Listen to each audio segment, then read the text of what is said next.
So I wanted to start this talk with a confession, which is that I've been dealing with some pretty big struggles and situations in my personal life lately.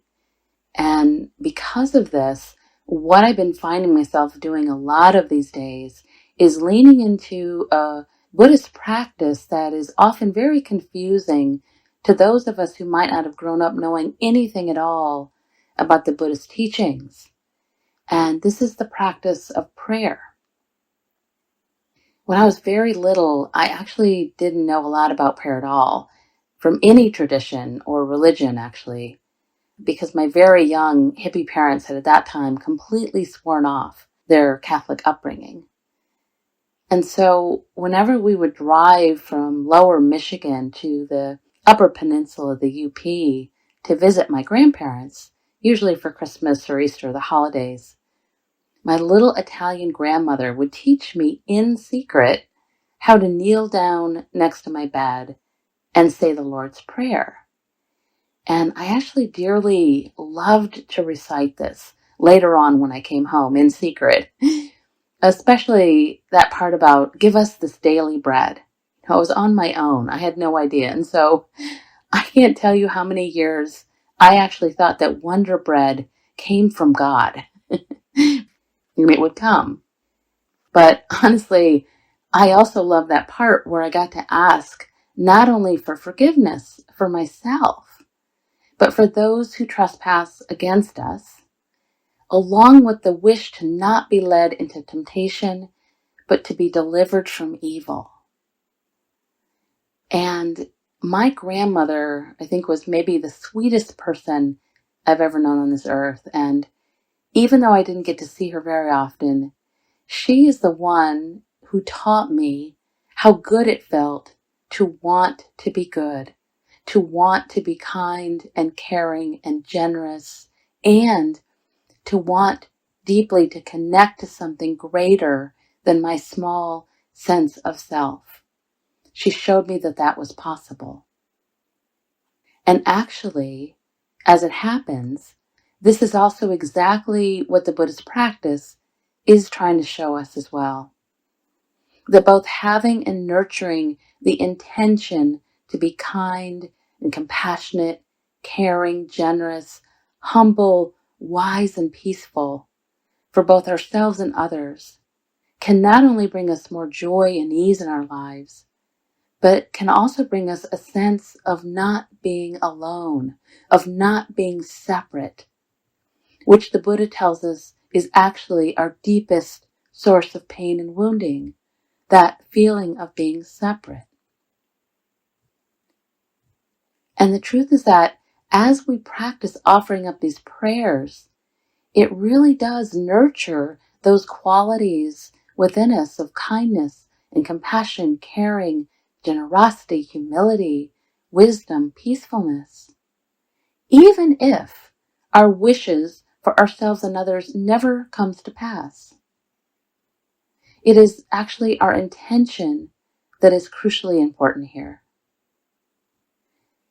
And it's actually the opposite of what happens when we're pursuing more selfish wants, which, as the teachings show us, doesn't lead to happiness at all, but instead tends to bring ourselves and others more pain and suffering, more disconnection. And of course, our entire practice is really aimed at this, isn't it? At loosening our strong sense of self and recognizing our innate connection to a larger and greater whole.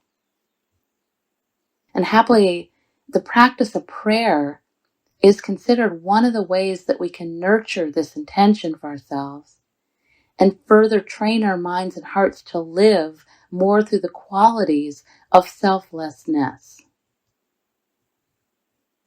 Bhante Sila Wamila, a Theravada monk, describes our training this way. He says, if any practice that leads to ultimate purity or unlimited perfection is defined as prayer, then Buddhism is a prayer. Because that is what Buddhism is. It is a practice that leads to an end. There are two areas, theory and practice. Practice is what you really do, and theory is why you do what you do and what you are going to get by doing what you're doing. What is the goal, the end result of the practices?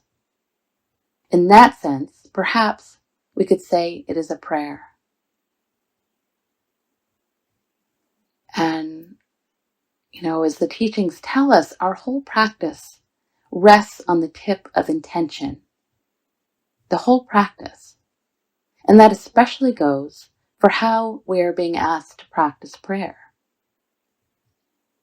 One of my favorite lines from the Pali Canon is when the Buddha tells us, "Whatever one keeps pursuing with one's thinking and pondering, that becomes the inclination of one's awareness." I repeat that. It's such a great line.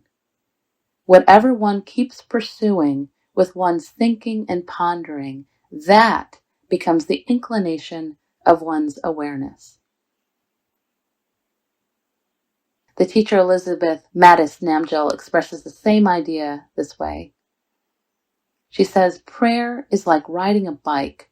Our steering will always naturally follow our gaze. The direction we go is up to us. If we direct the mind toward making money, we have a better chance of earning money. If we don't, it's doubtful we'll have enough to pay the rent. And the same is true with our spiritual life. Spiritual progress, human progress, requires clear intention. In the Theravadan insight tradition, which is my tradition, we actually don't often use the word prayer for what we're doing. Instead, you'll often hear the words aspiration or wish or vow, and although sometimes we do call what we're doing a prayer. In other traditions, like the Vajrayana or Mahayana, the word prayer is actually invoked a lot because these other two traditions do tend to focus more on the images of certain bodhisattvas or compassionate or cosmic Buddhas. In fact, in the Mahayana tradition in particular, practitioners often use different chants to make offerings to various Buddhas and Bodhisattvas, or take vows before them. And some even confess their sins to them or ask for forgiveness. But again, even here, the emphasis is always less on, quote, these beings exist, and more on the idea that even these different Buddhas and Bodhisattvas are an expression of or a metaphor for our own Buddha nature or awakened mind. In Shin Buddhism, for example, the central practice is invoking the power and name of Amida Buddha by reciting the 6-syllable phrase Namu Amida Butsu over and over and over again as a dynamic expression of the all-oneness of reality, which is translated as, quote, I bow and entrust myself to the awakening of infinite light. I bow and entrust myself to the awakening of infinite light. So, one of the key distinctions about Buddhist prayer, as opposed to some other traditions, is that we are not praying as an appeal to someone or something out there, as something outside of ourselves, but again as a way of nurturing or awakening or connecting to that which is inherently inside of ourselves. Many of you may be familiar with the practice of taking refuge, which is something we can do formally or even informally as a way of dedicating ourselves to these practices. And traditionally, we take refuge or safety, trust, in what are called the 3 jewels, which are the Buddha, the Dharma, and the Sangha, the 3 jewels. And when we're deciding to take refuge in the Buddha, which is the first jewel, this does not at all mean that we are bowing down to some deity or saying that we are true believers or that the Buddha is somehow different from us or that he's a god. That's not what we're doing. We are taking refuge in our own capacity for awakening, which means our own capacity for compassion and wisdom as well as our capacity to recognize that we are not alone, that we're all connected, which is a realization that actually leads to great joy and so much less suffering. You might even recall that the Buddha himself was not a god. He was a human who achieved enlightenment and freedom from suffering, and then thankfully went on to live another 45 years to teach us that we all also have this capacity for awakening. There's actually a very famous story about the time right after the Buddha's enlightenment, where it is said that everyone who met him could sense a change. It was really palpable. And legend has it that soon after he had awakened under the Bodhi tree, he was walking past a fellow traveler on this wooded path, and the man was struck by the Buddha's unusual radiance and his peaceful demeanor, and he stopped him. And he said, "My friend, what are you? Are you a god?" And the Buddha said, "No, I'm not a god." He said, Are you some kind of a magician?" Again, the Buddha said, "No." The Buddha said, "Well, are you a man?" And the Buddha said, "No." And the traveler said, "Well, what are you?" And the Buddha replied, "I am Buddho," which means awake. And the name stuck, Buddha. I am Buddho. So when it comes to Buddhist prayer, though, especially if you're new to practice, it can sometimes feel confusing the first time, maybe like you attend an insight meditation retreat where you might see people kneeling down and bowing 3 times before each sit, or you might see people bowing to the Buddha every time they enter or exit the meditation hall. Or you might see people like me who not only bow to the Buddha when I enter or exit the hall, but I also bow to my cushion or my bench each time I get ready to sit. And if you've ever seen this and wondered about it, please know that we are in no way worshiping the Buddha. What we're doing is bowing in gratitude to his example and to all the teachers that came after him, and most importantly, to our own capacity for awakening. And so for me, usually when I'm bow before the Buddha, my prayer is simply, thank you, thank you, thank you, thank you, thank you, thank you. That's what it usually is. Thank you for your example. Thank you for your example. And when I bow at my own cushion, I usually inwardly say an affirmation or prayer like, may I please learn from this sit, or may I please keep my heart open to whatever arises during this sit, or whatever I need. Sometimes if you're on retreat, you might also see people bowing their heads before they eat a meal. And for me, I actually have a whole ritual around this, and I love it. It's so helpful. After I've filled my bowl, I'll hold it in my hands and close my eyes and bow my head and take a moment to just feel the warmth of the bowl and smell the food. And then I'll start by giving thanks to everyone who was involved in the process of feeding me. The people who planted and grew the food, the people who transported the food and bought it and prepared it, etc. And if there are eggs, I might thank the chickens for their contribution to my meal. And I even then thank the earth and the air and the sun and the water for also helping to create this food.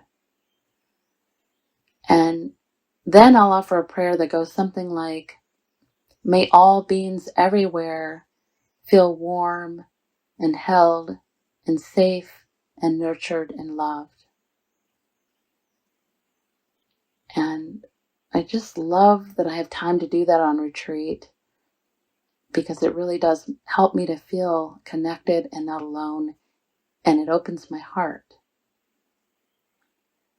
And again, if you go on retreat and see anyone doing this, please know that most of us are not thanking any gods or Buddhas for these meals. We are actually thanking real people, the real earth, air, water, and sun, and offering our prayers and wishes out to real beings living on this earth.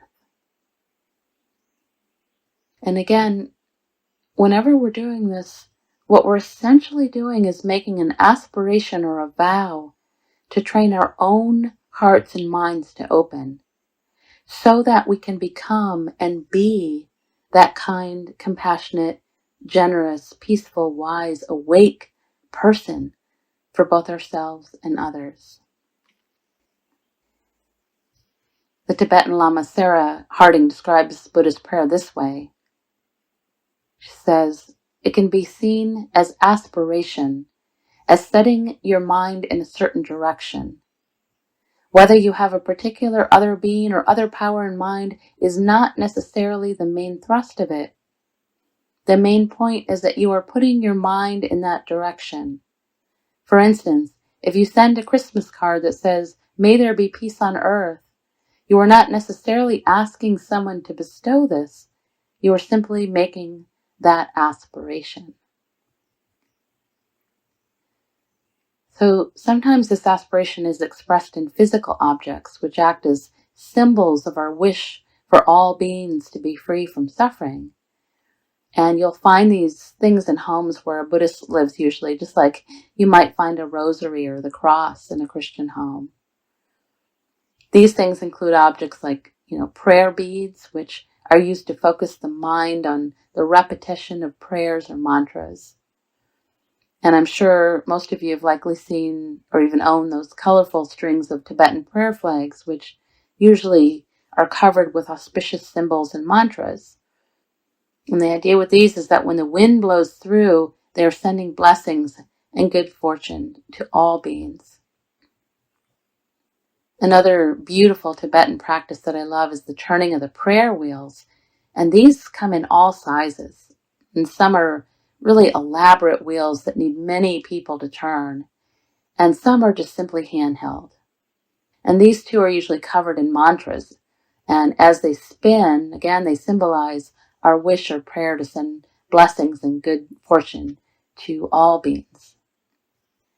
And honestly, since none of us are all-knowing, omniscient gods, we really don't know, do we, whether or not anyone or anything is actually hearing us when we pray. Or if our wish or aspiration for ourselves or others is actually creating a ripple effect out into the world. Although personally, I like to believe that this is actually true, that our aspirations really do create a ripple effect, since again, as the teachings show us, we really are intimately all connected.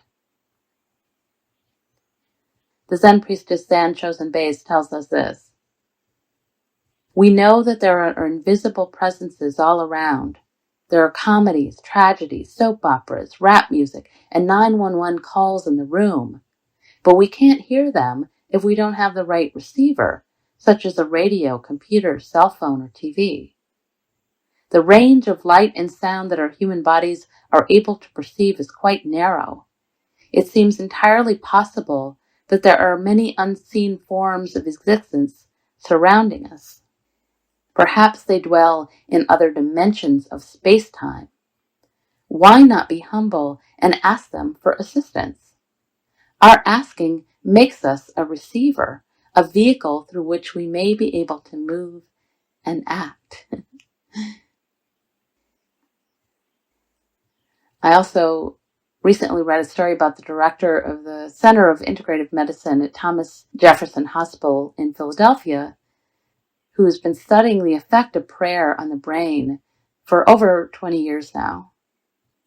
And this doctor, Dr. Andrew Newberg, says that when we pray, it literally changes not only the chemicals in our brain, but it also positively affects things like our heart rate and our blood pressure and even our immune system, which of course absolutely affects our well-being and healing. And he said it was particularly interesting to watch what happened inside the brains of a group of Franciscan nuns that he was studying when they joined in meditative prayer. He said that the area of the brain associated with a sense of self began to, quote, shut down. He said, you become connected to God You become connected to the world, and yourself sort of goes away. And of course, the sense of no self, anatta, and our innate connection is exactly what our Buddhist practice is aiming at as well. A wonderful example of this kind of training comes from the Dalai Lama, who actually begins every day of his life by reciting the Bodhisattva Vow from Shantideva, which is the famous 8th century Buddhist monk. And by the way, when you hear the word Bodhisattva, this really means anyone who has stepped onto the path towards enlightenment, which basically means me and you. In the Mahayana tradition, it refers to anyone who has generated bodhicitta, a compassionate wish to attain Buddhahood for the benefit of all sentient beings.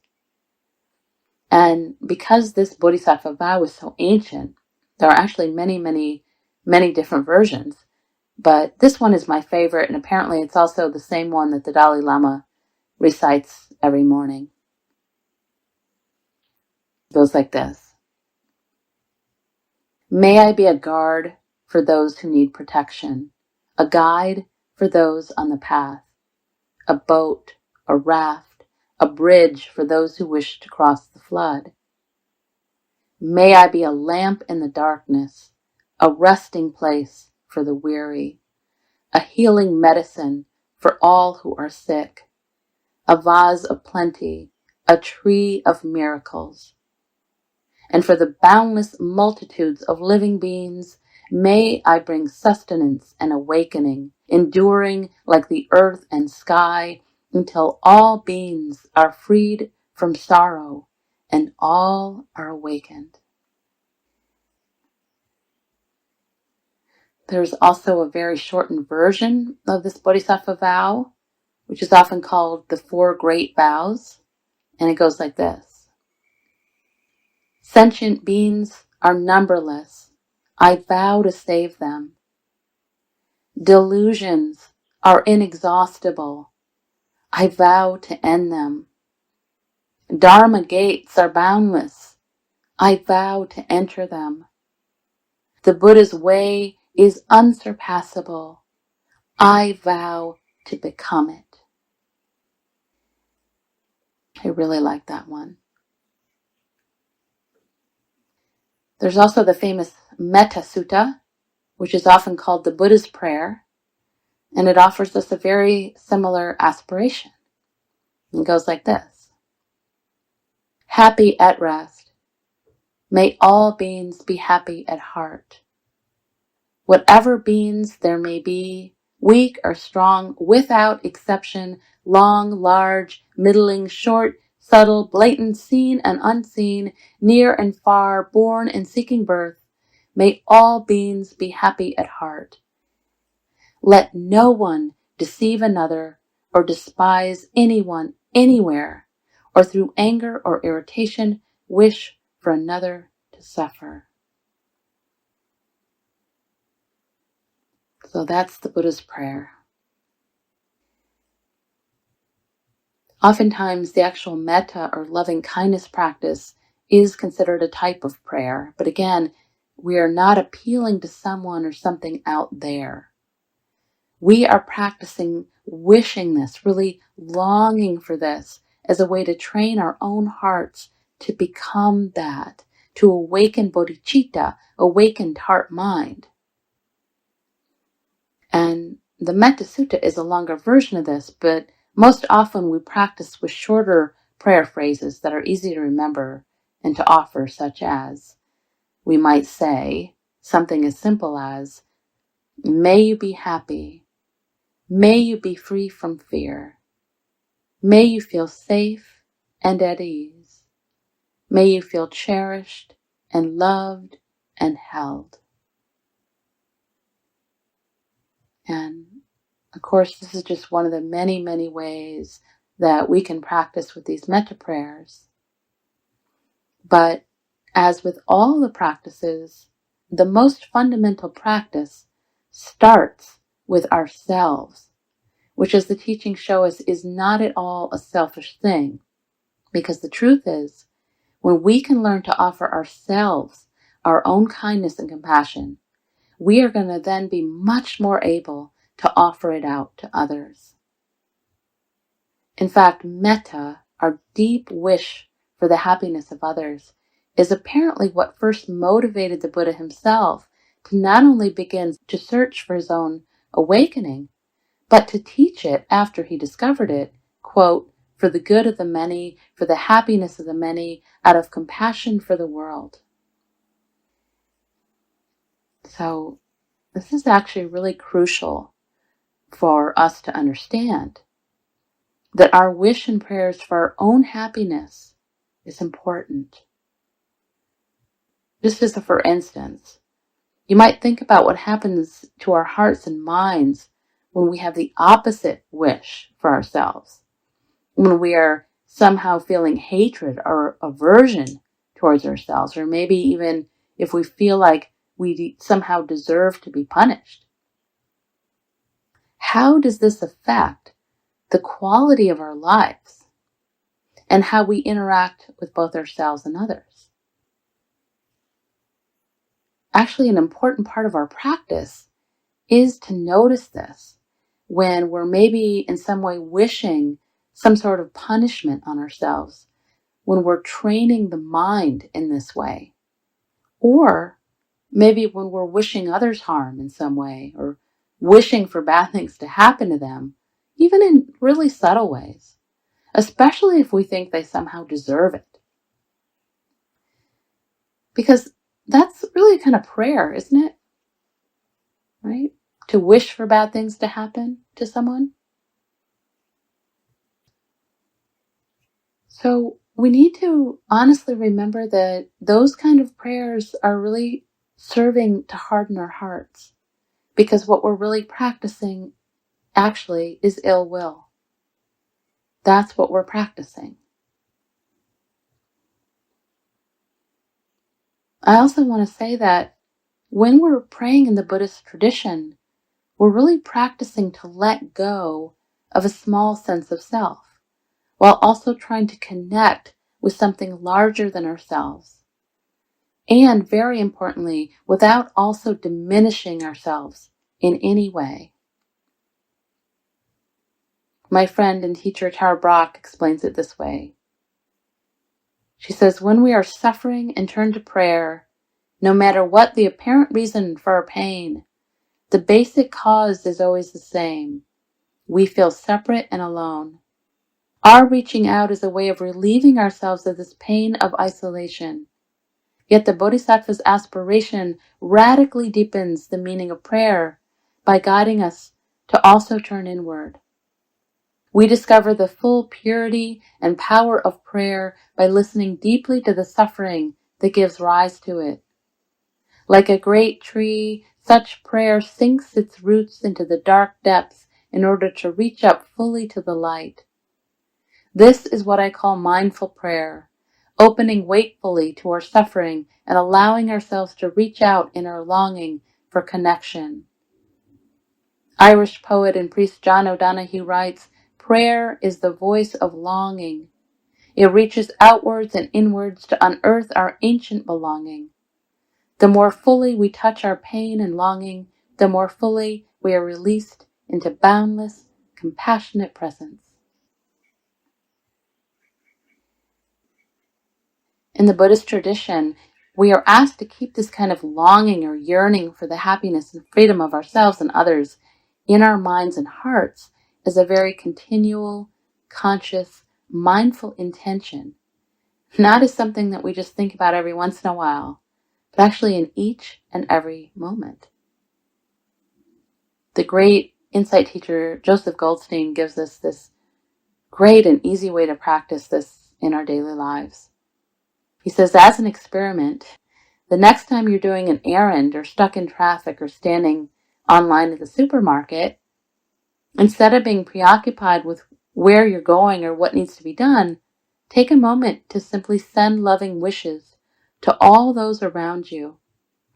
Often there is an immediate and very remarkable shift inside us as we feel more connected and more present. And so I encourage you to try that. It's a really great way to practice prayer in our daily lives. If you want to go deeper than this, you might consider how the monastics practice prayer, again, which is actually continually. The Zen teacher, again, Zen Chosen Bei, describes this in a wonderful passage that I'd like to read to you. It's a little longer, but it's such a beautiful explanation that I really want to read the whole thing. And she's talking here about the Great Vow Monastery in Oregon and what they do. And she says this: we hold chanting services 4 times a day in which the word pray comes up again and again. We pray for the well-being of a list of people who are ill and for serene transitions for those who have recently died. We pray that the world be free from violence, war, and disaster. We pray for assistance for all the enlightened and holy beings who have come before us. We express our deep gratitude to our Dharma ancestors and pray that their vows will be fulfilled through us. We pray to maintain steady practice up until the time of death and beyond. One chant begins, our deepest prayer is to be firm in our determination to give ourselves completely to the Buddha's way so that no doubts arise, however long the road seems to be. And ends with, our further prayer is not to be extremely ill or to be suffering at the time of departure, so that we can quiet the mind to abandon the body and merge infinitely into the whole universe. We pray with meals. We reflect with gratitude on all the beings whose life energy has flowed into the food in our bowls, sacrificed so that we might have more abundant life. And we pray that all beings will be as well nourished as we are. We pray to be able to turn obstacles into fuel for enlightenment. We pray to cultivate a mind like a lotus, growing pure and upright out of the muddy water of delusion. Before beginning our work, we pray that our labor will purify our hearts, benefit the earth, and help free all beings from suffering. We pray that we will cultivate, accomplish, and manifest the enlightened way together. We do not pray to a person or a God named Buddha. We pray to the whole that give rise to and has agency through the many. We pray that enlightened qualities become our continual way of living, bringing benefit to us and all we encounter. We direct metta towards ourself, silently asking, may I be free from fear and anxiety. May I be at ease. May I be happy. Once we are replete, we turn those prayers towards others. In that act of vow, we find humility, and in humility, we again enter prayer. Gyanin Kataguri Roshi, in Returning to Silence, wrote, finally, you say, please. Please make me simple. Please make me free. The moment that you call saying please is called Avalokiteshvara. There is no subject who is calling, and there is no object you are calling upon. Because the one who is calling upon something is simultaneously what one is looking for. That is Avalokiteshvara. The prayer is not directed at ourselves, yet we are the place where the prayer is answered. To think about living every day, every action of your day in prayer is pretty powerful.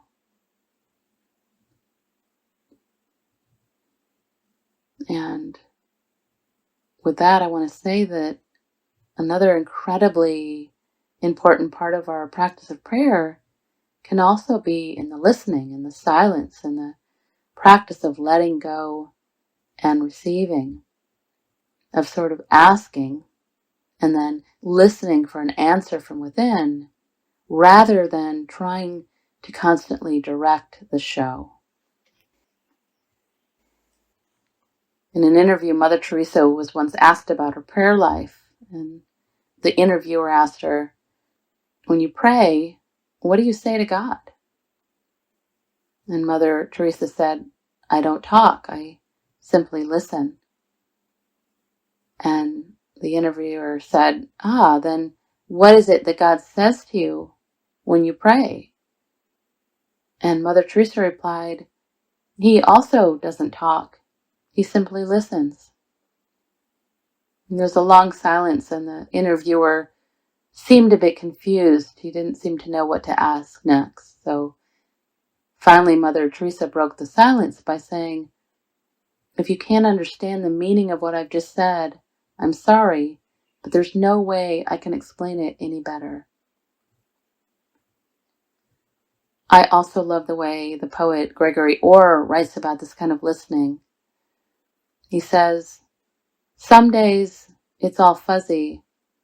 I can't find the world, can't find the beloved, can't even find the words. Time to lie back and listen. Maybe something's being said, something I haven't heard. Time to stop talking and let the beloved speak.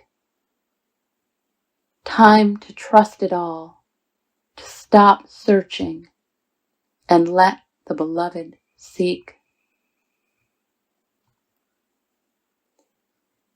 And so I think I will end there and invite you into a brief meditation practice, which will include the metta prayer. So you might hear a bird in the back in the silence as the windows are open here. And if it's available, you might close the eyes, take a nice deep breath in, slow breath out, letting go, breathing in, breathing out.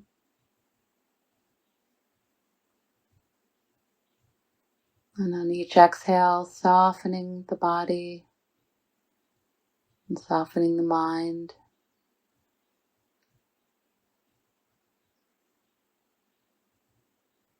You might even do a quick body scan from the top of the head down, slowly, noticing the body itself and letting there be a softening, melting, letting go. You might notice the area of the face, allowing the forehead to be smooth, cheeks, jaw, eyes.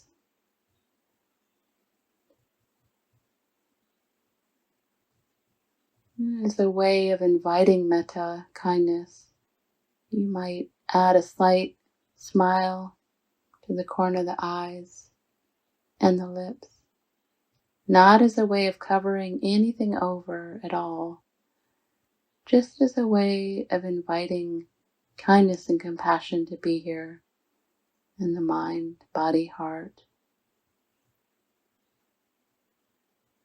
Still breathing,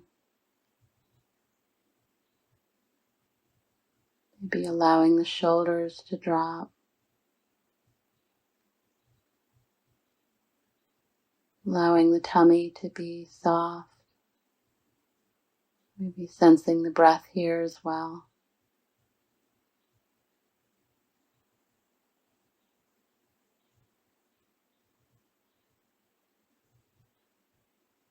Maybe sensing your sit bones, and just allowing yourself to feel held by Mama Earth. Feel your connection to the earth.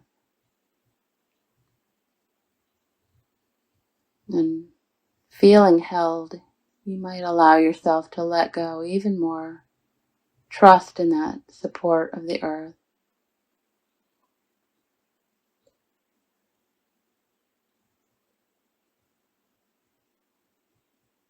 And as you're ready, you might directly breathe into the heart center,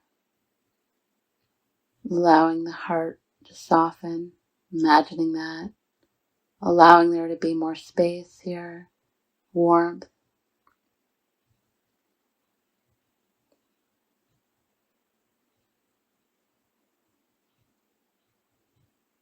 If it's available and it feels okay, you might place one hand or both on the heart to get in touch with the heart.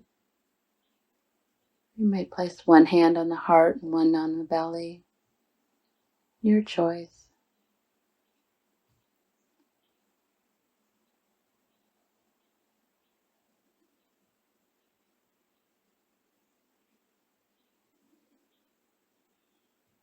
And I'm going to be offering you a very simple metta practice just for yourself today. Just to focus on your own heart and wish yourself well, which again is the most important fundamental place where we start with ourselves.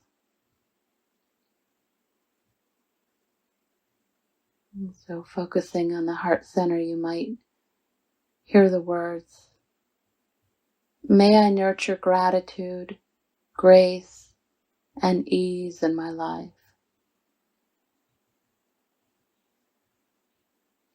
May I be secure and grounded.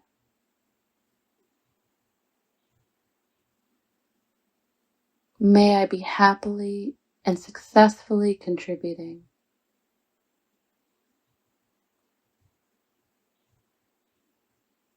May I be kind and compassionate to myself as well as to others.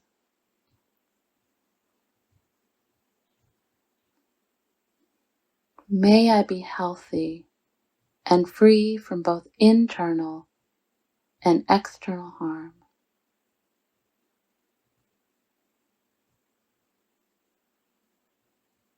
Noticing the heart,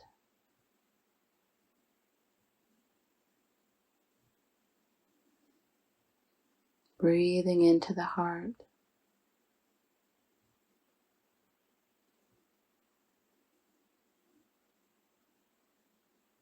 Maybe repeating those words one more time in the mind. May I nurture gratitude, grace, and ease in my life. May I be secure and grounded. May I be happily and successfully contributing. May I be kind and compassionate to myself as well as to others. May I be healthy and free from both internal and external harm. Continuing to offer yourself your kind wishes in however way feels good to you, and staying with that.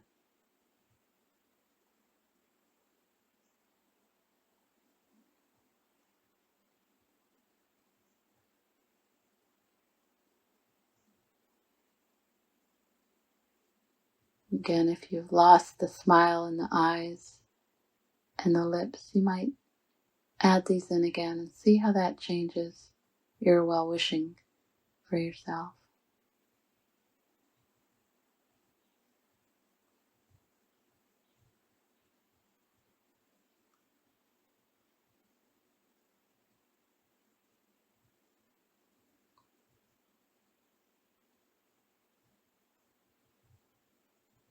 And finally, with the eyes closed, I invite you to listen to these words from Mary Oliver on praying. She writes, "It doesn't have to be the blue iris. It could be weeds in a vacant lot or a few small stones. Just pay attention, then patch a few words together, and don't try to make them elaborate. This isn't a contest, but the doorway into thanks and a silence in which another voice may speak. Namaste and blessings.